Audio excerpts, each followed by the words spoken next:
Hey folks, this is Christopher Talon, host of Creative Ops, a podcast for creative people by creative people. The show is brought to you. The show is brought to you by Rivertown Adventures, a canoe and kayak livery in Lansing. They can pick you up, take you where you need to go, get you in the river, and you can come all the way back down to where you parked your car, or you can just show up, get in a boat, and paddle around. rivertownadventures.com. Go check them out. It's the most fun you're going to have outdoors in Lansing. This show is also brought to you by Baby Farm Soaps. Out of Berea, Kentucky, there is a woman with 8 children and a bunch of amazing soaps. Please buy the soaps. Help support this large family. It's a veteran-owned business.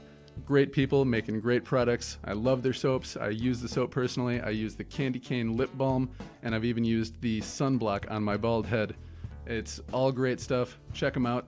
Go to Facebook and type in Baby Farm Soaps. Check out what they got to offer. It's great stuff. My guest today was Andrea Draft. She is a stay-at-home parent and hobby farmer.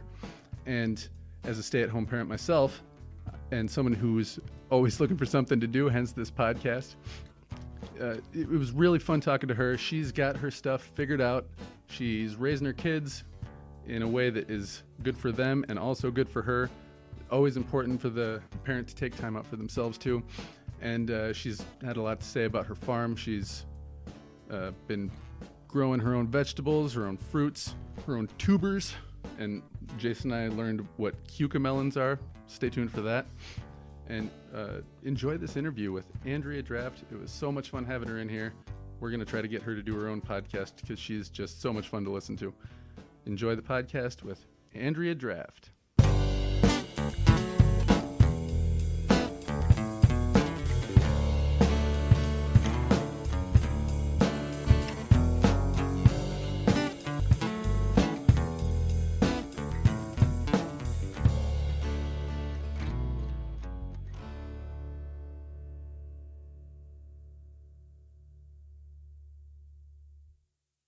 All right, Andrea. Yes. Tell me everything you know about everything. No, you can't do that. That's not fair.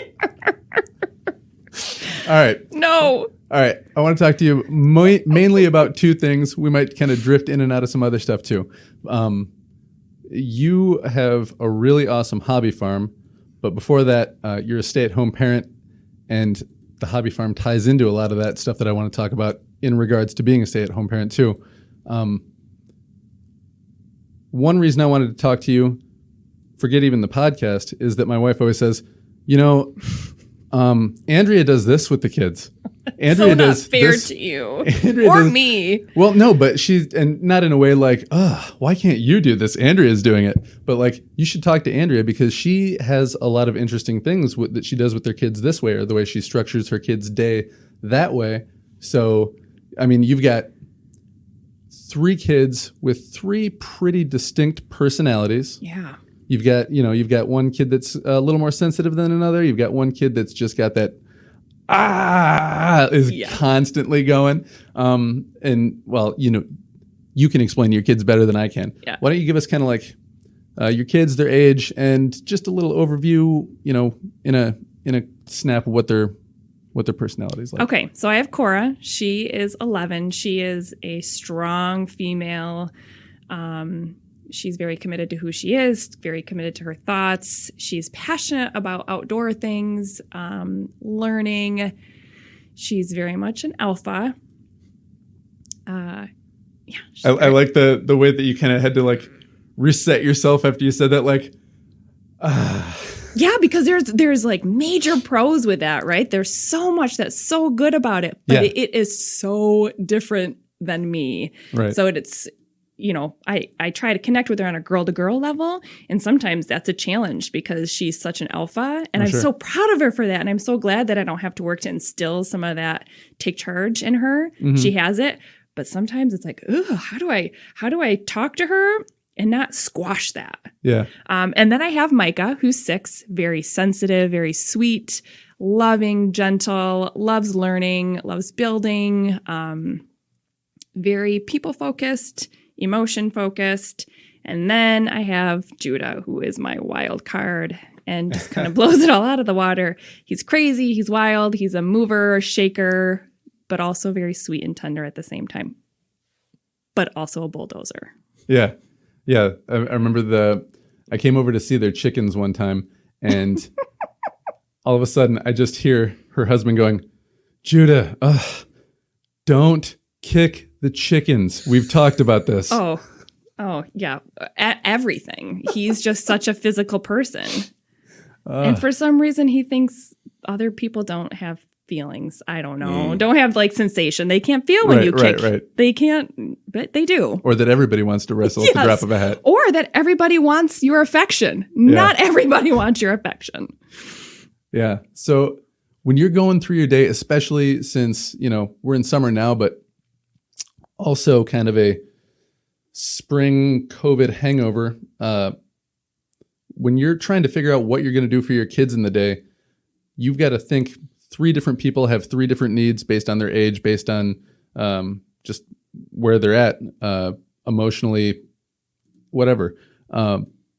What kind of approach do you take in like, well, it's Tuesday, here's what I'm going to do today so that the kids don't drive me crazy and they've got something going on? Yeah. So parenting brings out totally different qualities that I never knew existed within me back in the day, Chris. Right.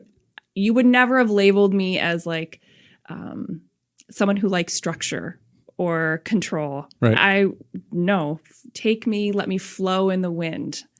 But what I've learned from being a stay-at-home parent is that for my kids, structure is key. That they do best when they know what's going to happen, how things go, and that if I do this, then this happens, whether it's positive or negative. So when COVID, the whole thing happened, that was a big change for all of us. But as a stay-at-home parent, it really rocked my world. You still have to do all the things that you do normally on top of teaching your kids. So we got into a very structured, I won't say it was an hour by hour, and it was more of a guideline than an actual schedule. But, I had it set that I would work with one kid from 9 to 10, and then the other from 10 to 11, and then the other one, my youngest, from 11 to 11:30. And then it was lunch, and then it was quiet time because I needed that quiet time. Right. And then we would do a little bit of technology time, and then it was play outside and, gross motor for a couple hours. Now that school is done, we jumped into our normal summer schedule. And in the morning, I try to wake up a little bit before the kids so I can have my coffee and, gain my wits. Yeah. But I put together, and this is so not like me, but as a parent version of me, it's what works. I have little clipboards for each kiddo. And I make a list of things that I want Cora to achieve first thing in the morning and so on for each kid. And they come upstairs, have breakfast, then they go to their little clipboard and they mark things off as they're done. It's pretty basic, like make your bed, get dressed, math for so long, reading for so long, and then it's usually a couple of chores. And then we try to have some fun in the afternoon. But that structure, each kid likes it to a different degree, but Micah, he wakes up every morning, he's like, yes, the clipboard's out! He loves knowing exactly what to expect and what time he has to do things, and he loves it. Yeah. Yeah, that's something that, because my kids will say, what are we going to do today? At like 10 o'clock in the morning, I'll be like, I don't know, let me finish loading the dishwasher. And then I'll think about it. So I should probably get something going, whether it's a clipboard or we've got a nice big whiteboard I could use for something like that too. Yeah, and it's just basic stuff. And I use that time when they're working on theirs. The only thing I focus on in the morning is like getting myself together mentally to, well, you can do this. Yeah. Clean the kitchen. You can do this, Andrea. And then getting dressed. Yeah. That's what I do when they're doing their stuff. And then we just try to have some fun. This summer's a little bit different. You can't really meet up with people as much as what we're used to or go to the zoo or the library. So it's a little bit different, and we do spend as much time as we can outside. I feel like everybody is happiest outside and it gets rid of our funk and moodiness, and it's a good place for us. Yeah. Yeah. Well, when you had said, you tried not to make it something where you're doing something hour by hour. I had made kind of a schedule. Well, I say I did.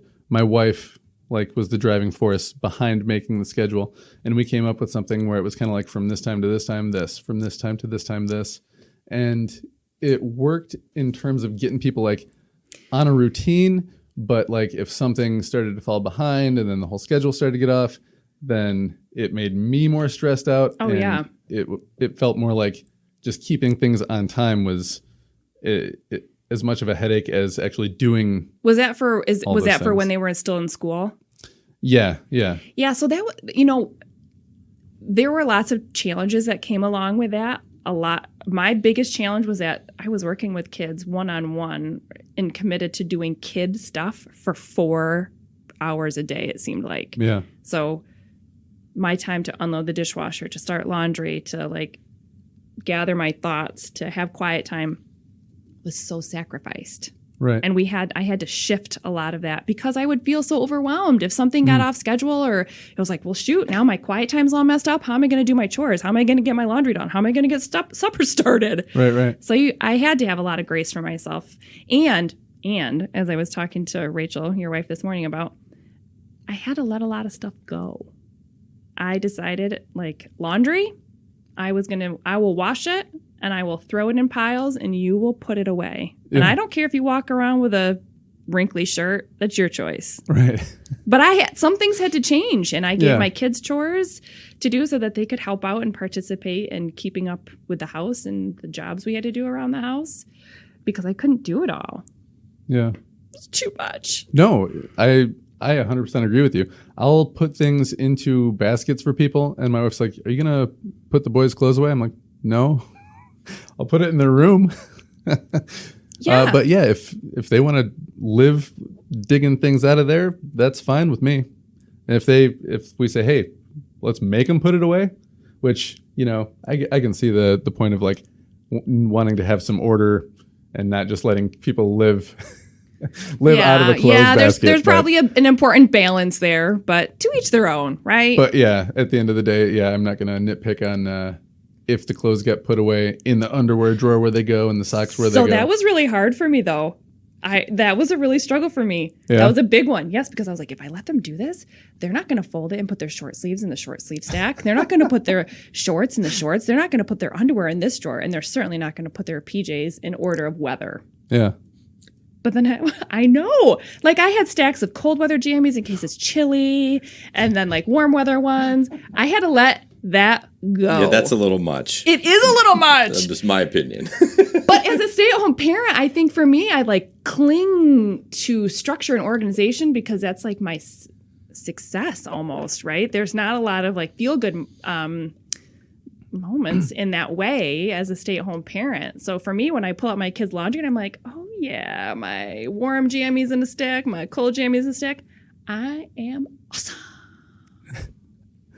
But I let that all go. So no one has stacks of jammies anymore. I would be as proud of just creating the structure with the clipboards and things. And honestly, the way that you set it up with I'm just going to give them a list of things they've got to do, and here's kind of a general time frame with which you can do it.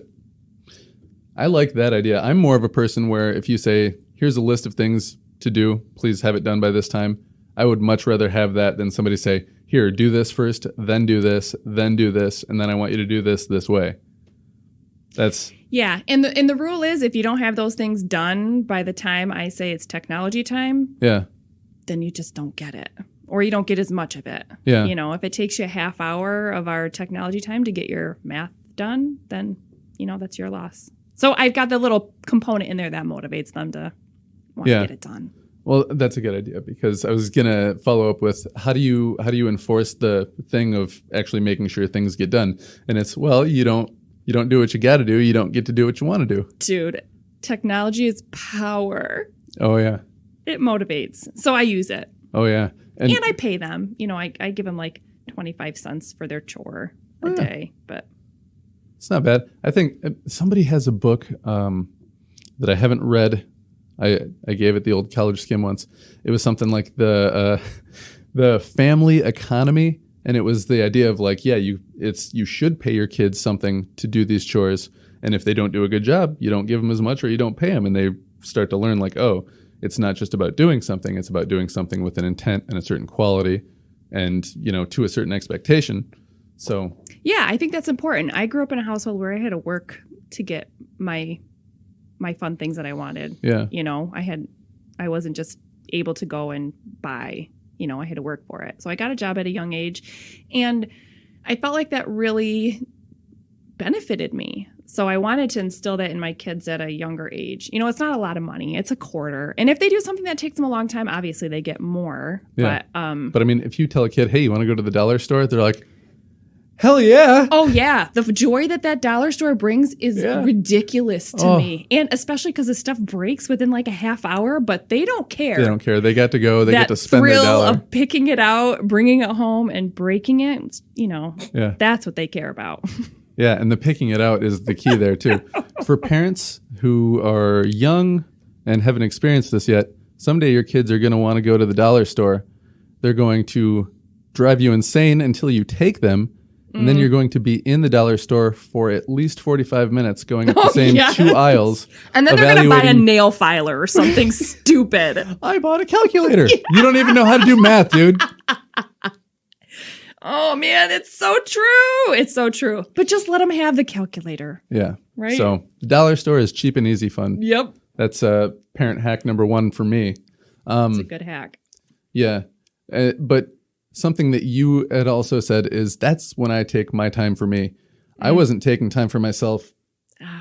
Or, you know, I would just try to like smash it in when my wife got home and be like, I'm going to go and do something for myself for an hour real quick. But I got to the point just recently where my anxiety had gotten to a point that I've never had before. And I've been through some fairly stressful situations before. Yeah. But I was like not sleeping well at night, not eating well during the day. And I was just like kind of grinding my teeth and neck was always like, yeah. And it was because, you know, I didn't have a structure for the kids, and not having a structure for the kids, even though I'm not a person who loves structure. Yeah. When I don't know what to do with them, then it's just hell for everyone. Oh, for sure. And it's so freaking stressful. Yeah. Because you've got so many mouths. What are we doing? Where are we going to go? What are we going to do? Yeah. I'm bored. Why? How are you bored? Read The Little House on the Prairie. She had like a ribbon to play with. How are you bored? I want a new toy. We just got you a new toy. I don't like it anymore. I want a new toy. Yeah. Me time's really important. I'm starting to breathe hard just thinking about it, actually. You just got to let it go. Let it go. You know, I didn't realize how valuable that time was. So I worked for a long time, when Cora and Micah were little. And after Judah was born and he was almost a year, I decided to just stay home. Mm-hmm. And I knew in idea that having space for myself was really important, but I think I thought that meant like taking a bath and reading a book. Yeah. And for some people, maybe that's it. Sure. But it took me probably about a year and a half to realize that, that's not it for me. Right. Well, what I need is something that brings me joy, and it needs to bring me joy for like a couple hours. Yeah. So I joined a mom's group. And like a Facebook or a church group, it was through a church, but it was not churchy. Right. You know, it wasn't like women reading the Bible. It was just a mom's. It was like a support group essentially for moms, and there was someone dedicated to watching our kids. And there were moms of varying levels of experience. You know, there were some that were bringing their newborn babies in, and there were some whose kids were in elementary school or middle school or high school, and through that and hearing other women talk about it, I began to understand how important that was for me. So I started doing things with friends in the evening for a couple hours, or maybe more than a couple hours, or a Saturday or something. Yeah. And what I realized was having that space to just be me, not me the mom, not me the wife, not me the cook, not me the baker, not me the cleaner, not me the daughter, the wife, the employee, whatever. Just being me, laughing and having fun and feeling free of any responsibilities made me such a better parent the next time I was with my kids. Yeah. So whether it was the next morning, I just felt rejuvenated. There's no better way to put it. And during these times, that's really hard to get because you can't. There's not a lot of places you can go. Yeah. Right. And during the summer, it's hard because your kids are always home, but you have to make that space to do always home. Hold on a second. I gotta say, because while you were saying it, I was hearing it in slow motion. They're always home. And they are there. And it's what I told my wife. I was like, at least you get to go to work. She's like, are you telling me that work is like a fun break for me? And I'm like, no, I'm just saying you don't have 4 people looking at you going, what now? What now? What now? What now? All day long. Dude, yes. I think that about Mike all the time. Like, well, you get to go to work. And he's like, what does that mean?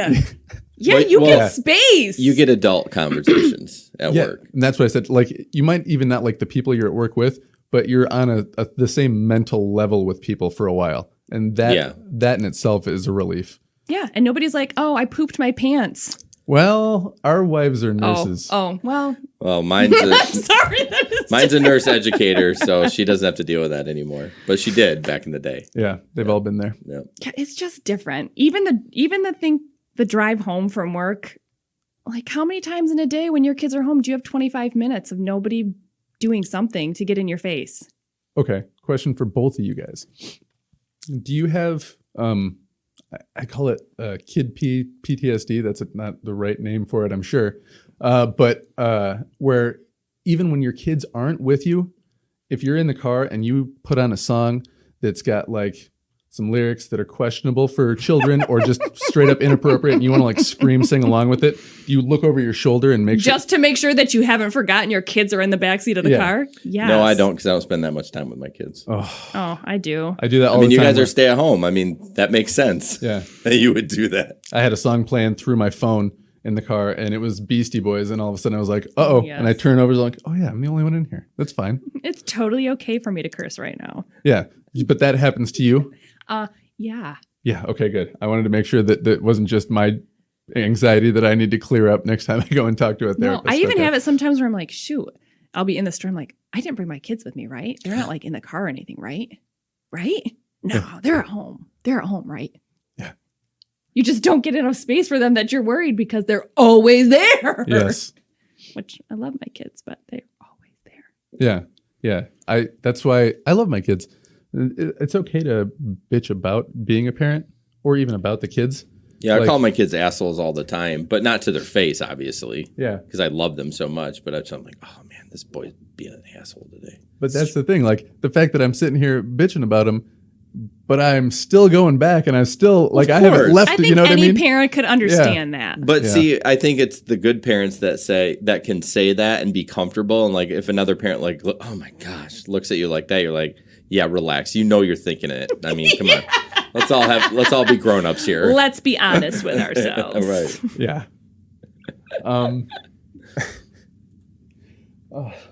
When did all the stuff in the backyard start with you and the chickens and the gardening and all of that? Oh, my fun space. Well, when we lived in Grandville, that was just always kind of a dream. You know, we had a little bit of garden area, just small, but it was good. And you had some of those like kind of like the sandbox sized garden beds. Garden beds, yeah. When we moved and had more space, those were two of the things that were like must-haves for me. I must have a large garden and I must have chickens. And so I'm so grateful that Mike made those happen for me. And it's been great. You know, the chickens are so fun. I wish we could have more. I really want a cow, but Mike won't let me have a cow. Yeah. There's lots of reasons for it. Did you hear that whine? I really want a cow. I really want a cow. He won't let me have anything on that doesn't like give back to us. And I just want a cow for a pet. Oh, okay. I was going to say, are we going to... So he's like a hard no are you on the cow. Eventually going to like butcher it, do that kind of thing with it? I could never. No way. You'd bury it and like plant a tree over it? Yeah, for sure. Yep. I want a baby cow too. You know, I want to get it when it's a little tiny little baby. Don't get me wrong, I'm not heartless. I like cows, but I not as a pet, I don't think. No, I would raise them. I know somebody that raised the cow. I know somebody. They raise them as pets, and the kids all know that after the cow gets old, they go to butcher. I think there's important lessons in that. Because it teaches compassion for the animal, knowing that it's providing food. It's giving back to your family. Sure, and you can still be compassionate about that. Like, you can still love the pet. I mean, the meat tastes better when you love on those animals. I mean, we only buy meat that's been we buy. I don't know how serious and how joking. No, I'm dead serious. It's a serious actually thing. true. Okay, It's a true thing. I'm not trying Christopher! I'm not trying to make light of a serious thing. You're laughing. That's a joke. It's for real. Okay, all right. I'm sorry. It is true. If you love your animal, I mean, they like give, they have pigs too. They give them as a treat. They give them marshmallows. It makes the meat taste better. Yeah. It's How just good were our hamburgers last weekend? Where did we get those from? Those hamburgers were from an amazing farm out by me where the cows can be cows. They're just like real cows. They just graze. They're loved. They're admired. Yeah. They're beautiful Telling you, cows. it works.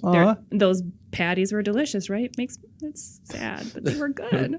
Those burgers were really good, though. See, you can't get over it. I muted myself. You can't get over it. Did you need to pause a minute? And you need to. There you go.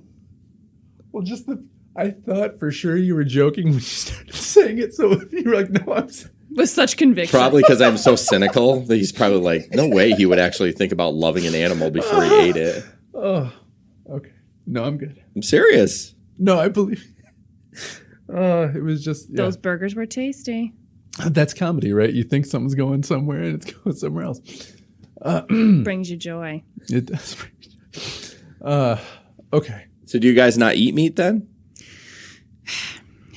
We do. My husband is like a meat and potatoes kind of guy. Oh boy, yeah. Me, if it were up to just me, we would just go vegetarian. My kids don't love meat. I don't love meat. I love animals. I do too. Well, I'm obsessed with them. I have a hard time with that line of like, even with a spider. I'll take the spider unless it's a really disgusting one and it's in my bedroom. I'll take the spider and like, you go outside. I love live it. your nice I'm life. the same way. If it's you know what a wolfie spider is, right? Yeah. Yes. Yeah. Oh, those things get I big. will kill them, but like any other spider, I'm like, just let it go. It's fine. Like we won't even kill. Not that I look at more of an environmental thing. Like it's fine. It eats bugs. It's fine. It serves its Serve purpose, its purpose. right? For every spider, that's 20 less other bugs. Right. So Yeah. I agree. So But yeah, when you think one's dangling in your face.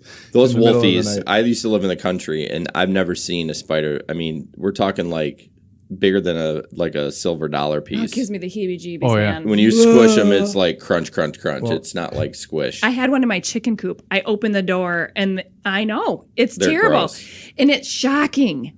They're shocking creatures. Yeah. And in Michigan, we get some downloads out of Michigan. But in Michigan, everybody's got basements, and they tend to be, that's a wolf spider. Look it up on Google, people. It's the first image that comes up is just makes you go, yeah. Okay, but their faces, when you look at them zoomed in, right, they're so ugly, they're kind of cute. Like this is the one that we see. I don't like those. Yeah, I'm sorry. And they are. They're Sorry, God. They're, I'm crushing them. they love Michigan basements, and they love do. wood piles, too. Yes. So if you got a brush pile in Michigan, there's Yeah, no well, chance we you lived in gotta- the country. We burned wood, and we had huge wood piles, and it was creep just out of those things. yeah. It's just The worst is when you're carrying some wood, and then stuff starts crawling out from under the bark up your arm. You just drop everything and scream like a girl. I do, too. I had it the other day. I was in my, I maybe told you the story already. I was in my garden, and in the fall, oops. Yikes. You're good. In the fall, Karate chop that mic. I brought in a bunch of leaves to put on the garden. And I went in there, and after I'd planted some seeds this spring, I'm like, oh, is something sprouting here? And I'm like pulling back these leaves. And all of a sudden, I see something kind of squirm. And I was like, oh, Cora, come here. This is a huge fat worm. Come look at this big worm. And I dig in a little deeper. It was not a worm. It was a snake.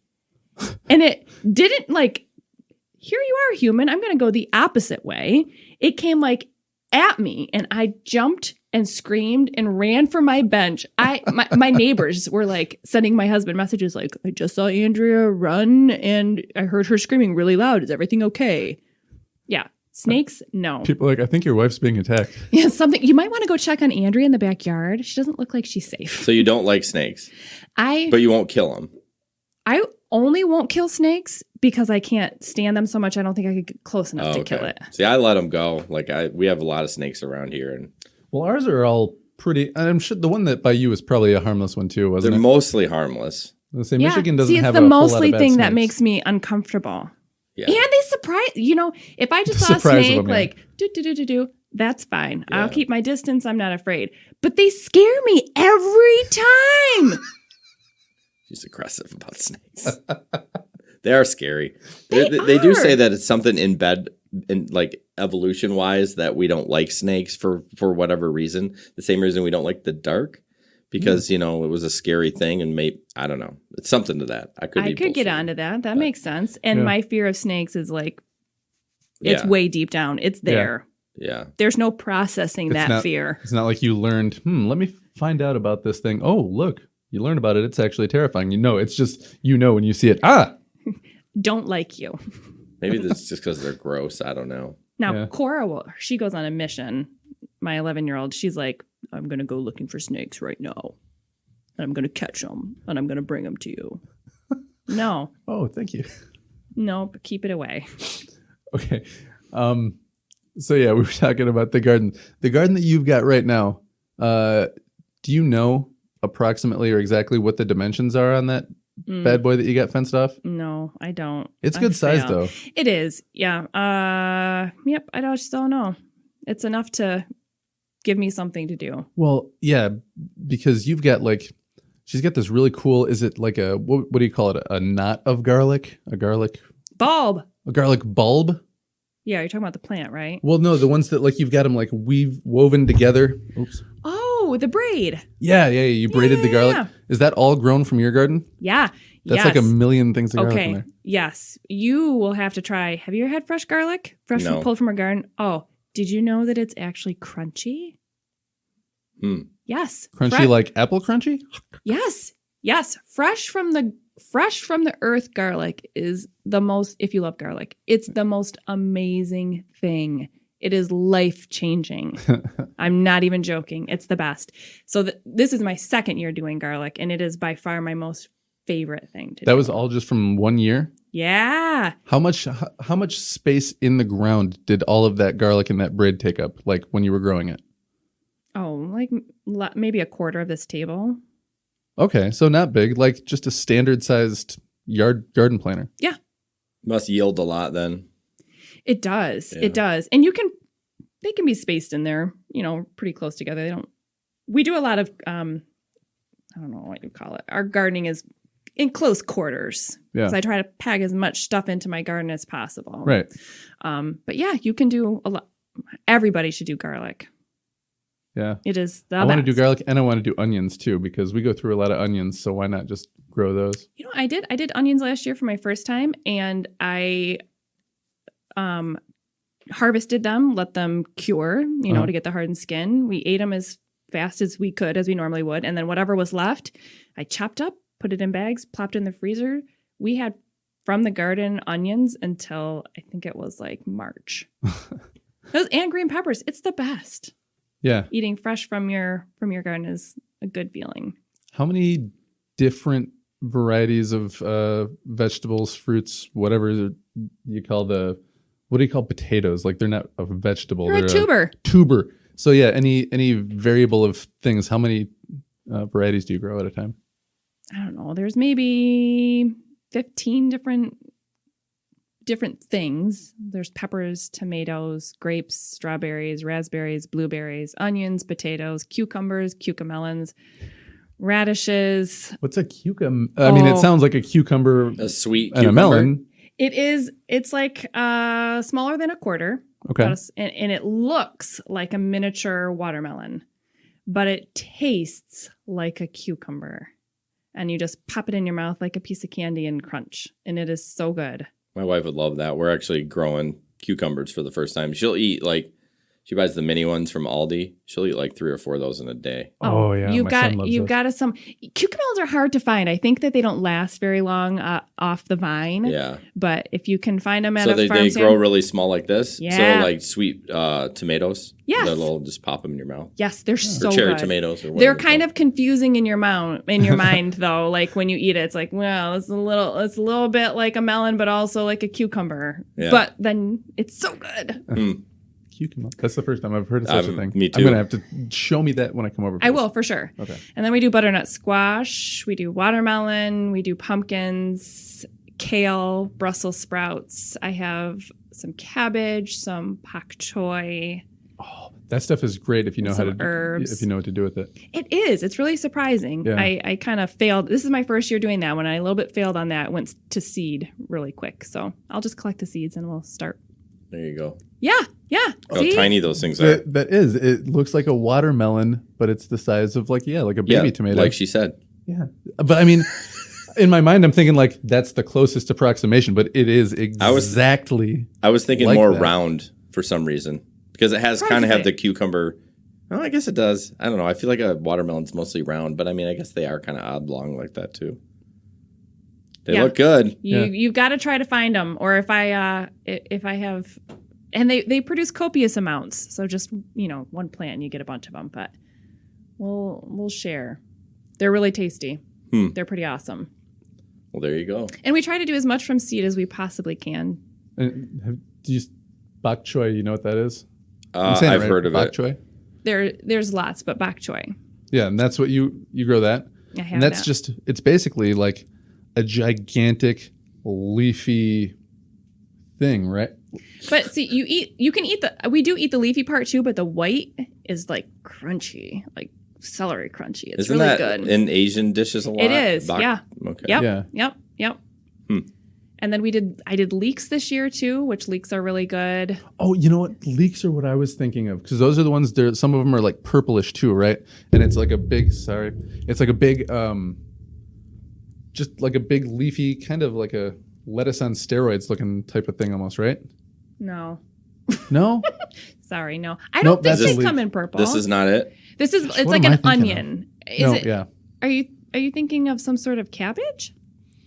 This is what you were describing, though, right? This is leek. Okay. Yep. That's yep. No, I think the thing that I made something with stuff that I got from the store. There was what do you call that? Like a frittata? No, when you make the eggs with all the stuff in the eggs. An and cook omelet? it. No. You cook it in the oven though. Oh, then I would think of frittata. Yeah, frittata.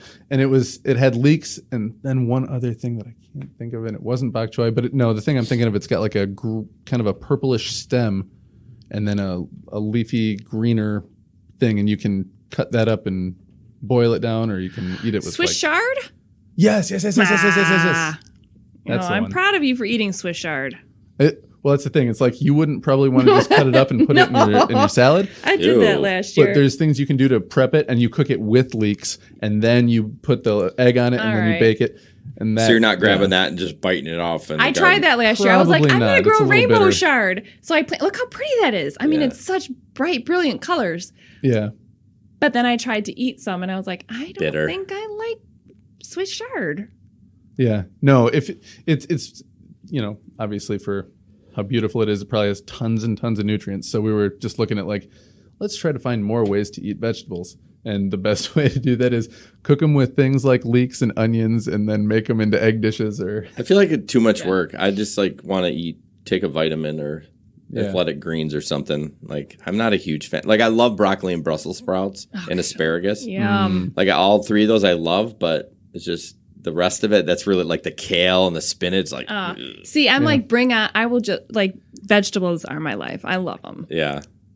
And the more unusual, the better. And I like things that come out of my garden. I call it my garden. It's like 95% my wife's garden. I did some of the physical labor of actually installing them. But things that come out of the garden, I'm like, you know what? I don't usually love cucumbers, but yeah, I'll eat just a cucumber that came out of my garden. And they're delicious. And I had no idea how watery and crunchy, like, it's like the inside of an apple, but, all the taste of a cucumber when you get a fresh one. Yeah, because you're buying stuff from the store. I mean, know. And how long has it been on that shelf? Even when they try their best, you know? And they water it. Even if you buy something from the farmer's market, I mean, that's a couple hours old by the time you buy it, at least, when you can have something fresh. Yeah, you wipe the dirt off of it, you pick off whatever you got to pick off, and just... Well, it's like the eggs, too, from the chickens. We had chickens, too, and I do miss that. It's a lot of work, though. You can't just leave. Like, someone has to feed them and water them every morning. Like, if you go on a vacation, like, you have to get the neighbor to do it. That was the only part I did not like. But they're way better. I mean, fresh eggs, you clean them off. Isn't that the weirdest thing? But it is so true. They taste so much different. People say you're full of crap, but then when they try it, they're like... And they look Nope. different. Oh, yeah, they look do. very the first dark time orange. you ever dropped off some eggs for us, I opened them up. I was like, I'll make some eggs. I cracked it, put it in the thing, and it was so bright orange that I was like, ew. Because because you don't know. We're so used to grocery store eggs. This isn't the color of an egg. So yeah, seeing a fresh egg, just what it looked like, and then the taste of it, it's not even like a cheesy taste, but it's an egg taste. It has more flavor fresh. And and then by the time you get the ones from the store, especially I used to buy everything as cheap as I could get it too, Yeah, we've all had those days. Yeah, I'd be like, there's the $5 organic eggs, or there's the 98-cent grade F eggs. So I'll just eat those. I'll eat those. They'll be just fine. And they're like, and then the center of those eggs are like the most pale yellow, and it's something to put in your stomach. You put some salt and pepper on it, it'll taste okay. But yeah. Yeah, I love our chickens. They're so much fun. And the eggs are a bonus. Until they tell you, we aren't laying any more eggs. We're done. Well, yeah, did your one egg lay... Well, no, not your one egg. Your one chicken that had the eggs that it was trying to hatch, but then it wouldn't hatch them, is it laying eggs now, or what is that one doing? The animal world can be cruel, and they cracked all of those eggs. I know. I'm not sure what we did wrong. Probably not enough research before getting some fertilized eggs. Yeah. But they did. I don't know which chicken did it or if it was one chicken or what, but they cracked all the fertilized eggs. I know. Sad stuff. Yeah. It makes you wonder, like, if it wasn't exactly what their eggs looked like, if they were like, those don't look like my eggs. Meh. Yeah. I think that there's definitely a possibility for that too. Animals are so much more... There's so much going on to an animal than what we know, that they probably could have perceived something to be wrong with the egg, or they knew it wasn't theirs or what. But I think that's part of doing the experiment of trying to see if we can hatch some eggs. It was sad, we wanted some baby chicks, but lesson learned, and also cool to watch animals do what animals do. Yeah. To like what Jason was saying, when you guys are trying to do a weekend away or a week away, do you have like your person that watches your chickens, or do you kind of like every time like, hey, anybody out there watch your chickens? Yeah, well, when you have chickens, you'll be like, if you feed them and you give them water, you can take their eggs. So usually we've got people who will help us out. Yeah, I wouldn't even think to have framed it that way. Like, hey, if you can take care of the chickens, you can eat all the eggs you want. I mean, you can usually get away with a day. Like maybe a day if you got a big feeder that can like self-feed, but it's usually for us. It's usually the water part of it. But we've got a big feeder, so there's plenty of food for them. But they really like fresh water. Yeah, it gets nasty. I didn't know until she told me. Maybe you knew because you had chickens before. That even in Michigan, when it does get quite cold here, you don't need to heat the chickens. I think I did heat mine. You can. You totally can. And lots of people Lots of but people not do. Like, I didn't like insulate the barn that they were in. I just had a heater just in case it got a little nippy. They could sneak over towards it. But so we insulate our coop. Oh, okay. And we were intentional about the breeds that we bought so that they were hardy. And we had fine. It actually is really interesting if you do any research on using the light, not using the light. When you don't use the light, which is what chickens are used to, right? Their body kind of goes in pause mode, and they take a break from laying eggs, let their bodies rest, which is probably good. Yeah. Instead of popping them out all the time. Yeah, I mean, we're cool. I can't imagine that laying eggs is easy or fun. So. Well, you've had kids, so. Yeah, I know. So we'll just let him. It does bring a whole new compassion. When we were talking about getting the cow, Mike's like, "Well, are you going to milk the cow?" And I was like, "No, I've nursed babies. I know that that's not enjoyable. I wouldn't want to do that." But I've heard the cows want you to. Yeah, see, that's what I heard too. Well, they want you to because it's painful to not express your milk. Right. Sorry. No, that's real life. But that's the only reason. We've got wives, we've got kids. Yeah. That's the only reason why they want you to milk them is because it probably doesn't feel good. Yeah. So, my mom grew up on a farm, and she said that if somebody didn't milk the cows or didn't milk them enough, the next day they'd be at 4:30 in the morning just screaming in the barn. Really? Until somebody came and milked them. I am so not even surprised. Yeah. Yeah. Talk to a new mom. She would be like, yeah, yeah. I'll scream at you too. Yeah. Yeah. If somebody's like, where'd you hide my breast pump? Yeah. Bring me a baby or bring me a pump. No. Have you had any of your chickens die?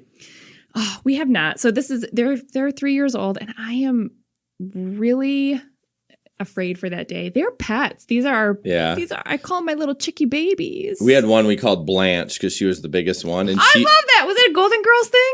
Or just luck? I don't know. It was a while ago. But I think it's, I don't know. I feel like my wife named her because it was like, she just looks like a Blanche, like the leader of the coop or whatever you want to call it. But she did end up dying one day. Like we found her in, like must have been laying. And I was like, the next morning she was a little rigid. So it was kind of sad because you have to yank them out of there, because well, rigor mortis, not to get gross, but I can't do that. It was kind of bummed out. I was like, oh, poor thing. Like, yeah, we love our chickens. Yeah. Yeah. I had asked you guys, are you guys ever planning on eating these when they get to a certain age? And we gave you an emphatic no. They looked at me like, you son of a bitch. Right. Because they'll eventually stop laying. I know. And I yeah. Moving Sad on. Stuff. Yeah. Well, doesn't want to talk about chicken death. I know, we love our chickens. I mean, I love them. No, but that's fine. We can segue away because I wanted to ask you and I didn't insert it in there earlier. Have you ever done like even just kind of like a rough approximation of how much money you're saving by growing vegetables versus like how much money it would cost to like buy that much vegetables from the store? I haven't calculated it all because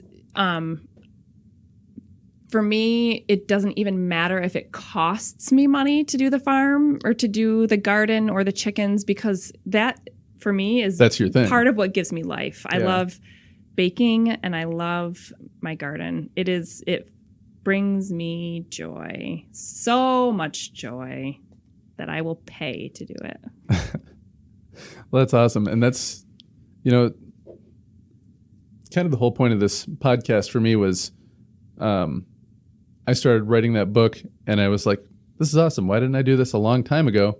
And that was kind of the impetus behind this podcast was like, I want to talk to people who are doing things that they love doing and try to get people inspired into doing those things also. When did you pick up on gardening and really realize like that you like doing it beyond like, oh yeah, this is a easy way to get tomatoes or whatever?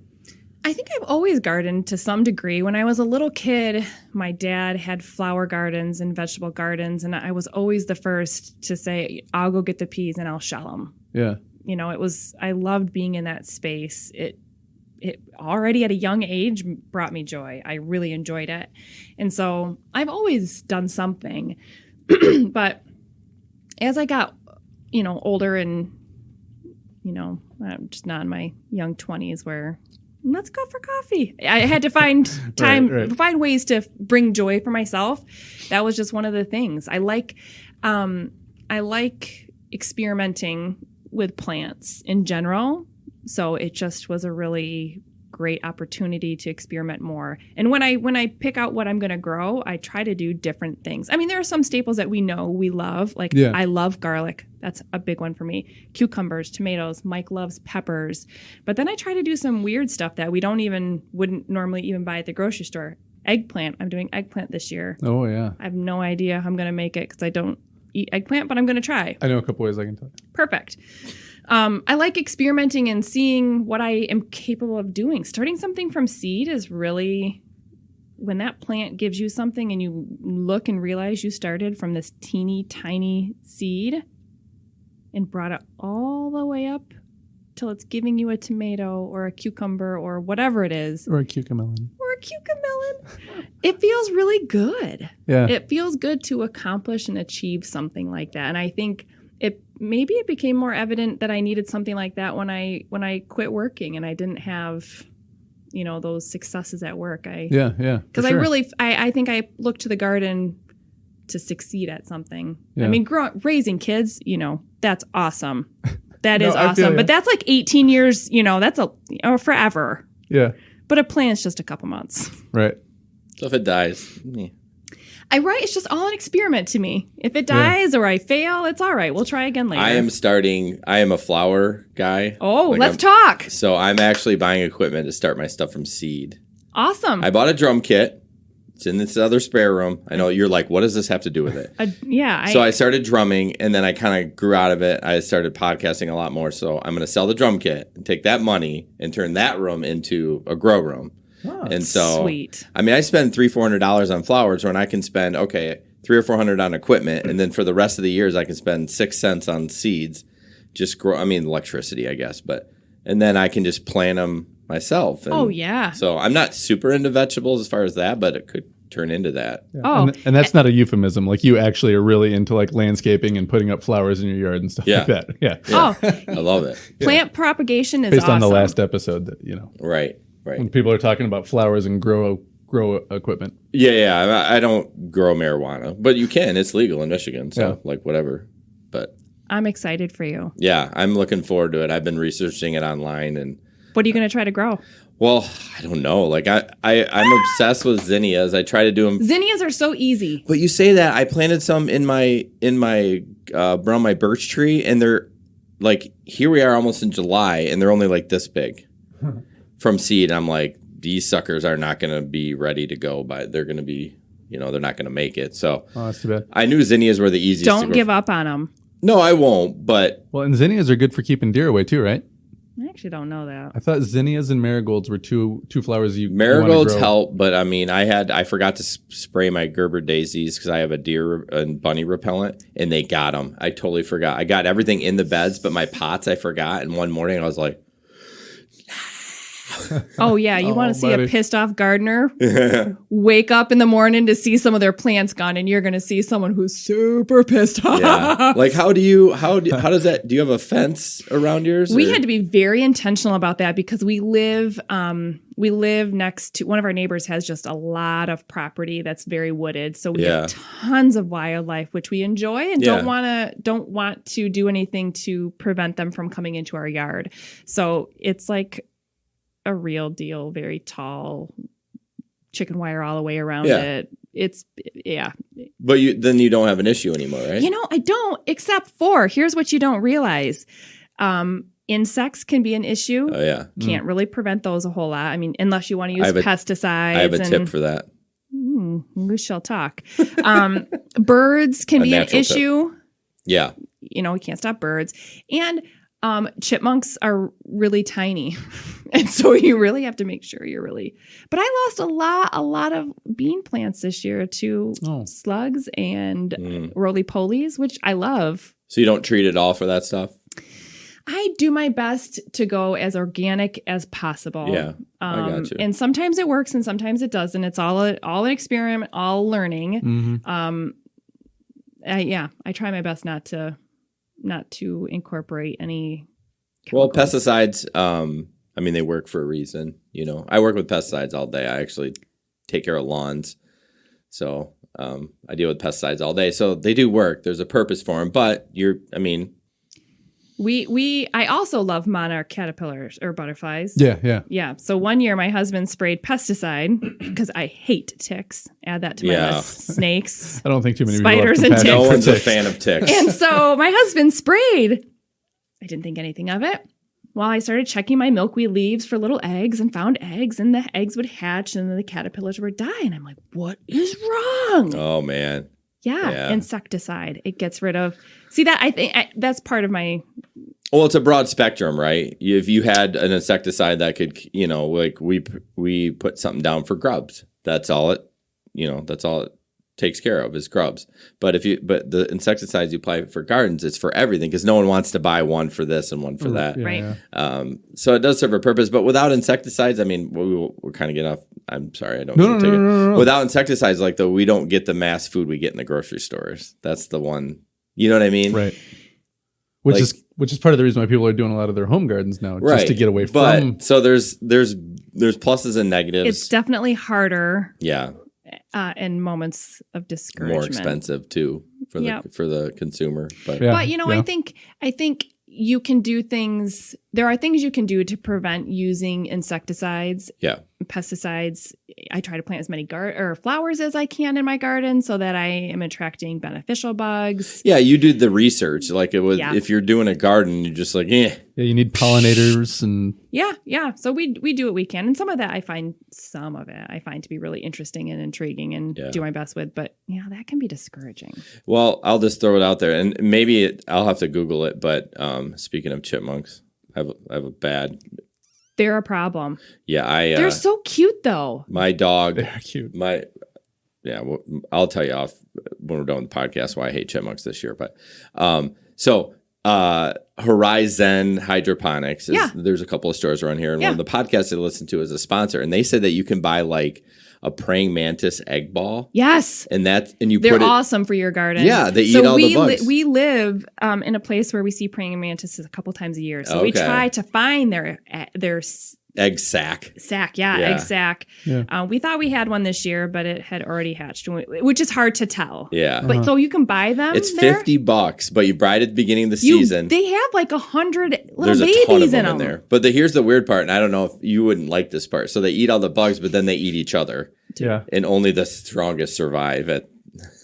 Nature is weird. I know. So it's like I didn't know if you wouldn't It becomes like a literal Hunger Games. I'd be out there, I'm like, come here, praying mantis. You go over here. Stay away from your brother. That's go your here. corner. That's your corner. Yeah. You stay on the broccoli plant. But apparently it eats all the nasty stuff, so it's a very natural approach to your garden. Oh. Those are pretty vicious creatures, though. Yeah. Thank goodness that we're this big. They're that small. I know. They were like watching videos of them on the Joe Rogan podcast. They're like, watch this thing. It's going to eat something that's 4 times its size. Right. And it's not even like a fight. It just grabs it and eats it. Yeah, just. It's pretty crazy. Yeah. So anyways, if you want to do it natural. I might have to go check that out, though. I think my kids would enjoy watching them hatch. Yeah, they're really cool to watch. Yeah. We love it when we see them. That's a natural way to do it. Yeah. I see them by the park over here sometimes, but you're kind of manipulating a little bit because you're taking this huge sack and just putting it in an area, but so it's mostly natural. Yeah, it's natural enough for me. Right. Okay. There you go. I'm cool with that. Yeah, it's natural enough. You don't have to worry what it's doing to the food you're going to eat. Eat those bugs. Right. So much. Yeah. It's way better than the pesticides. I totally agree. Sorry, man. Chris isn't sure. No, Chris is. I threw him off his game. As you know, I don't know your friendship level. Obviously, it's been around for a while. Oh yeah, no, we've known each other for 18 years. A long. So you know he's a little scatterbrained. Long time. So me throwing that in there threw him off because he's like, where are I going next? Well, that's what we were talking was about. I Is doing? right before we started to record was. You know, you've got this plan for your kids and you think things through like the whole day at a time, whereas I live just kind of thought to thought. So, yeah. You know, it's probably really good for your kids. They probably have a lot of fun. Hope so. I hope it makes them like still adaptable to more structured environments. But yeah, I'm definitely going to try your checklist idea. I mean, if I was a kid, I would honestly want you as a dad more than me. I'm kind of strict. I'm kind of a no BS. You know what I mean? Yeah. But the boundaries are good for the kids too. So like you have to have that balance of like, I'm a chill dad because you're a super chill dad. Well, I'm a chill dad, but when it comes to my wife and me, my kids will say something to me, be like, hey, can I have this? I'll be like, no. And they'll be like, and then they'll go up to my wife and go, hey, can I have it?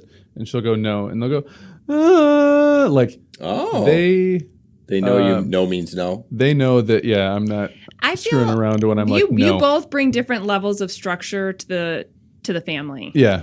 Your structure is different, which is good. Yeah. Well, I don't think that it's either. I'm not saying that that's like a slight against my wife that they do that to her, that she lets them do that. I think that is part of just like, we haven't seen you all day. I just want your attention and I'm going to do whatever I have to do to get it and keep it. Yeah. So true. Yeah. I don't know. Do your kids do that with your husband, where they're a little bit more like with him, like when he first comes home at the beginning of the day, like, Daddy, look at me, please. Yeah, that's such it's going to take me a minute to even think about, because he's been home for so long. Oh, that's right. Yeah, because of COVID, he's home, and he'll be home through the end of August. So it's kind of a reflective answer. It's hard. I've got to sit back and think. But when he comes home, typically when it's during the school year, my kids are just getting off the bus, having a snack, doing their homework, and then relaxing for a few minutes. Oh, yeah, because his commute to work is like a couple minutes, right? Yeah, he's got like a mile drive. But in the summer, I think they're definitely like, Daddy, Daddy, Daddy, Daddy, Daddy, we did this today, blah, blah, blah, blah, blah, blah, blah, which I can only imagine is super overwhelming. Yeah. Because we're like just waiting for 5 o'clock to happen. Like, Dad's going to be home in just a couple minutes. I'm waiting for him. The kids are waiting for him. Like, I haven't talked to an adult all day long. You're all mad at each other and you can't wait for Dad to come. Oh, there have been so many moments where it's like, they're yours now. Yeah. I'm going to go take a break. But yeah, I think there's definitely that like overwhelming, we're going to bombard you when you get home. So I feel bad for that. Yeah. But there's not really a whole lot they can do.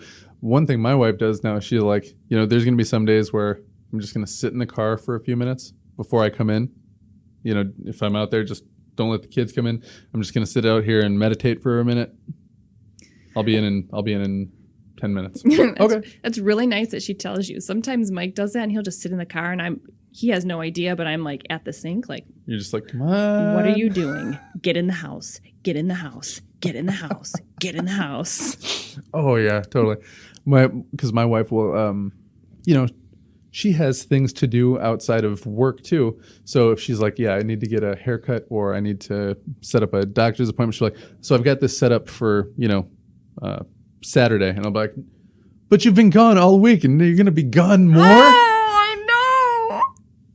And it's not like because I miss you so much. I mean, I do. I love my wife and I miss her. But it's like, I've been with these kids alone all week. Don't do this to me. Don't leave me alone. Don't do this to me right now. I don't know how you guys do it. I am just not a stay-at-home parent. I love my kids, but I just like... But you have flashes of it with your schedule, right? Yeah, like in the winter I do Uber and like I'm a gig worker because I'm a seasonal worker. So I have a lot more flexibility. And then when COVID happened, like I was home for I worked for 4 days back at my seasonal job and then I was laid off. Oh. And I was home. Like I wasn't doing gig work. I was home for like 6 weeks. I'm like, I don't care. Oh, and you were home, not like, I'm working from home. You were home. Yeah, I do lawn care. So how did that go for you? We were behind for about 2.5 weeks. Okay. And we're all caught up now. Our company doesn't work us to the bone. So it's like, I'm just back regular on 40 hours a week right now. So, but yeah, that was tough for me. Like I just couldn't do it. Dude, I could see it on your face too. Cause as soon as you were like, and then I was home. With the utterance of the word home, your eyes just went from normal to 3 times bigger. I was home. And my wife being a nurse, she still worked every day. Yeah. She would try to come home and work from home 1 day a week, but it's tough, man. I give you guys a lot of props. I'd never be like, oh, you're a stay-at-home mom, like, or stay-at-home dad. I'm like, not me. I feel like so many people do you get this, Chris, sometimes that are people like, oh, where do you work? And you're like, oh, I work from home. And you're like, I think and to be perfectly honest, in my head, I give him more crap than I would you because, and not that I'm being sexist. It's just, that's just how the world lays out a little bit. Am I digging my hole here? No, you're totally right. Society says not because you think it's right, but that's just the way it's always been presented. Yeah, so it just feels a different way. I get it. It does feel a different way. That. So I look at you different than I look at him. Like, you should be out working which is so crazy to me. I mean, I get it because I understand that too. Society has told us for a long time that it is the mom. But I think that there's so much value that a stay-at-home dad adds, not only to your kids, but to your community. I remember when our kids were at the same school, there was another gentleman there that was a stay-at-home dad, and we would always see each other at pickup. And Cora would even just run over and always say hi to him. He would volunteer at the school, and the kids just thought it was so special to have a male presence, and they interact with kids just different because men and women are different. And I think it's so awesome, and it's so great for families and for communities because other kids get to experience you as a stay-at-home dad, when your your kids have friends come over. And I think it's awesome. Yeah, I think male role model. I mean, it's different nowadays, like we co-parent. We're not like the 50s, where it's like come home and have a drink and sit down. Like when I get home, I'm going and watching TV. You keep the kids out. Yeah. So I think it's different now, but I definitely think it's really cool to see dads doing the heavy lifting. I do too. I think we can shape kids in a completely different way when we have the opportunity to have different influence. Yeah. So I think it's awesome that you're with your kids. I like it. And I've told my wife that I really don't want to go back to getting a real job. So, well, you got to do something, because here's the thing, though. Here's my only caveat, and you may not like this. When those kids are in school full time, you cannot sit home and just. Oh, I call shenanigans on that. Chris and I are going to have mimosas. That's right. We'll have Monday mimosas. I'm calling both of you out. well, we'll start our own stay-at-home parent support group, and it'll just be wine at noon. I like that. We can't be friends anymore. Not true. We'll always be friends. Oh yeah.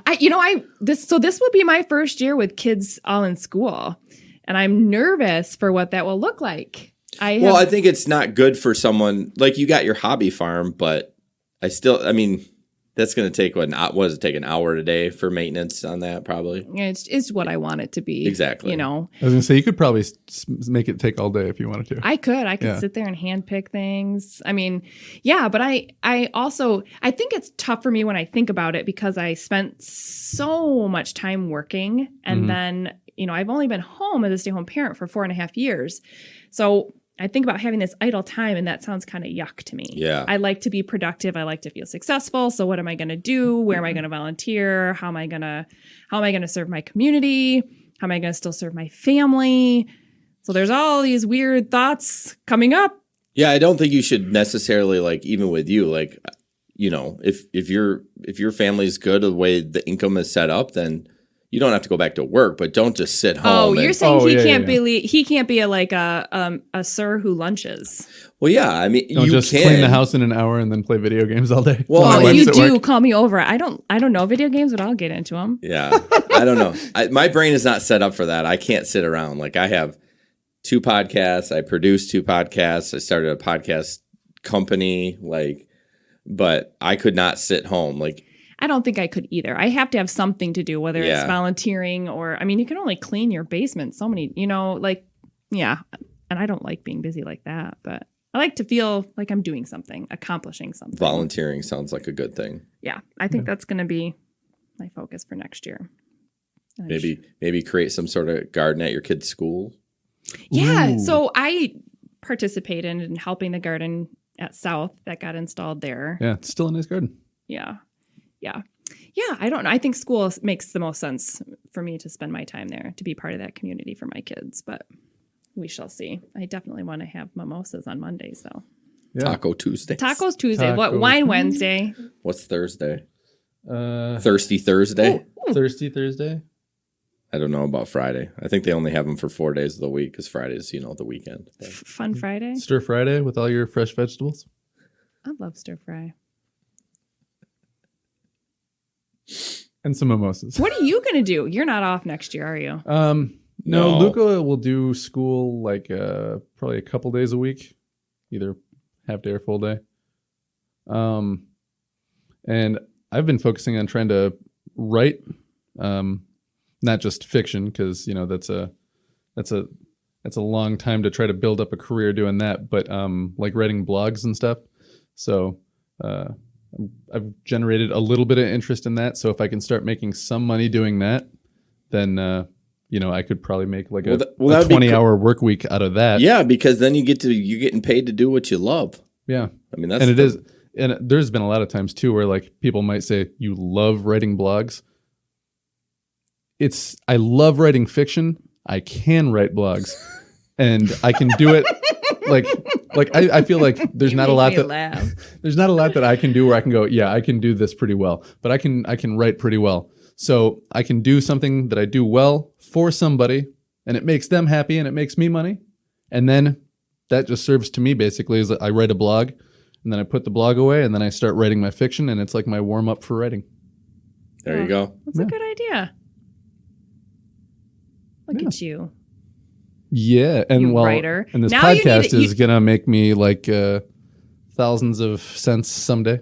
Thousands of cents. Thousands of cents. Keep grinding, bro. Yeah, I'm a couple years in, and it's happening, but it's slow. Yeah, you need like a cardigan and a tie and a little. I have cap. the cardigan or a bow tie. You need a bow tie. Except when we were doing the show remote, I was wearing my cardigan, and you thought I was wearing a robe. Yeah, that's right. Like, what are we doing here? Also, can we just say that I would not put that past Chris No. Yeah. to show up? That's not that off base. Yeah. It wouldn't have been the first time somebody said, "Do you have pants on?" Yeah. Oh, so true. So true. So, yeah. What else? Anything else we got to talk about? I feel like we had I feel like I took over your podcast. I'm sorry. No, we can dude. cut out whatever you want. No. We'll leave it in because honestly, the tips on gardening, that's what a lot of people are going to be wanting to hear on this one too, is like, oh, tell me more about the garden stuff. So, Well, your first interview, I didn't have it. I couldn't really connect. I mean, nice guy, but you talking about soccer, I could care less about it. But like gardening and flowers and like, I'm like, oh yeah, I'm into this. yeah. I'm into it too. Yeah, and I am too. My wife got into it, I think, in large part, just seeing what you did and was like, wow, this is awesome. So she's been putting up a planter here, a planter there, getting some, well, you saw our cucumbers. So good. Cucumbers are looking good now. Oh, one thing we did learn though, and you were right when you were saying that a lot of gardening isn't just, doing it and getting it right, but it's always learning something. Mm-hmm. We learned that if you have really nitrogen-rich soil, it's really good for leafy green things and stuff that grows up out of the ground. It's not very good for things that grow in the ground. So our carrots just never, like the green part that comes out, super Beautiful. impressive. You would have thought the biggest carrot was on the other end and just this little dinky half a pinky finger thing. Yeah. Baby carrot. There's Yeah. so much that goes into it. And it's like, well, we can't be mad. We bought really good soil, and it is good soil. We just didn't know what we were putting in that soil was going to react that way. So you learn like, oh, certain soils for certain things. Yeah, Megan told me today that depending on the pH of with a hydrangea, it'll change colors on the flower. I'm like, Totally What? true. When the first time I saw one that was a different color, I was like, did you like dye that a different color? Or is it a different kind? Like, no, it's just what you put in it. More phosphorus or more of this or more of that. nature, man. I know. It's crazy. It's so complex. And Yeah. here we just see a beautiful flower and or a carrot or whatever. And there's so much that goes into it that you can mess around with to have different outcomes. Yeah. Oh, and I wanted to ask you too, do you use plants specifically? Because you said you grow asparagus. I'm okay with asparagus. I'll definitely eat it if somebody makes it, but I'm not the first one to go grab some from the store. But someone said that is also good for keeping deer away. Do you grow things specifically in certain places, kind of like to border out any interest from certain animals, or just kind of whatever you want? No, we've got the fence part of it that we use to keep stuff out. Yeah. So I don't. I mean, I do have marigolds in there. And on the outside, I have marigolds, mostly because I think they're pretty. Yeah. And I mean, I don't know how effective. What I have learned living where I live is that if a deer is hungry enough, they will eat whatever is in front of them. Oh yeah, including tree bark. True. They destroyed two of my trees. Oh. Yeah. So if they're hungry enough, they'll eat anything. I like them. They're majestic. They're pretty, but sometimes I want to kick them in the face too. Did they eat the bark, or was it during rutting season? Because I have damage from my new tree I planted because when they when they rub their antlers on they it? rub their antlers in the middle of it, because I have to fence it this year. It luckily survived, but it's only like this big, so it's a perfect tree to stick between the antlers. No, I would see and it was actually the young deer that would come and nibble. It was a cherry tree. Oh, maybe that made a difference, because I feel like I don't know where you live, but it sounds like in the country there's plenty of things to eat. Oh, I know. We have, Why are you eating a tree? We have woods by us. I know. I don't get it. Maybe it's the cherry tree. Yeah. Strange. And they ate a pine tree. Yeah, weird deer over there. I know. There's deer back here all the time. We bought a living tree for Christmas this year because I was like, you know what? It'll serve us twice. We'll have a beautiful tree, and then we'll put it in the yard, and then, some magical, like November, a couple days after Thanksgiving, we'll all go trotting out there and we'll cut down the tree and we'll have it for another Christmas. And the deer just laughed at us. Really? Yeah. That's crazy. Yeah. So much for your plans, lady. I know. Nature always says that. Yeah. Plan all you want. Well, just then with a kind of a parting word then, were there any resources that you found in the past or that you currently use now for gardening or parenting, books, websites, online groups, anything like that have been useful for you? For all things that I find any level of interest, and I always just go to the library and just get as much as I can. So I've got a couple gardening books that I really enjoyed. I think it's called Rodell's. I'll send you a link to it if you'd like. Sure. But they talk about vegetables and flowers and propagation and soil. And I just tried to find a resource that seemed to have similar goals than what I had. I wanted organic. I wanted to be as natural and as connected to the earth as I could when I was gardening. So I just found some books that, and then I just trial and error, Yeah. Go through a bunch of books. This one looks good. This one doesn't. This one looks good. For good. parenting, I just tapped into people, and then you have to just deduce all of that into what feels right for you, because ultimately you're raising your children. Right. They're products of you. Well, so you just have to take all the information you can get, connect with people, and then do what pieces of that sound good to you. Yeah. And make space for yourself, because you, as the saying goes, you can't pour from an empty cup. Right. And it's so true in any facet. Yeah, absolutely. You've got to take care of yourself, which is hard. The big part that people don't talk about. And, my sister is a little older than me, but got into parenting later than I did. And she would call me a lot, and she's like, how do you do this? How do you do that? Don't you go crazy when your kids are doing this? I'm like, yeah, but you just, you, like you said, you talk to people, you figure out what's normal, what's not, and then you try some things. You got to be afraid, or you've got to be not afraid to try some things, because what if this doesn't work? Well, then you try something else. Yeah, you're going to fail at some point, and you just keep on going down the next path. Yeah, you're going to fail as a parent a lot, but as long as you're trying not to, and you're trying different things not to, then I don't think you're going to mess your kid up too much. I mean, let's be real. All the kids are going to be messed up. We're messed up, but we all survive just fine. That's true. And there's therapy. Well, and then there's therapy, which listen to Threads podcast, Life Unfiltered, and they'll tell you all about the benefits of therapy. Yep. All right. Well, Andrea, thanks for coming on, man. This is fun. Yeah, absolutely.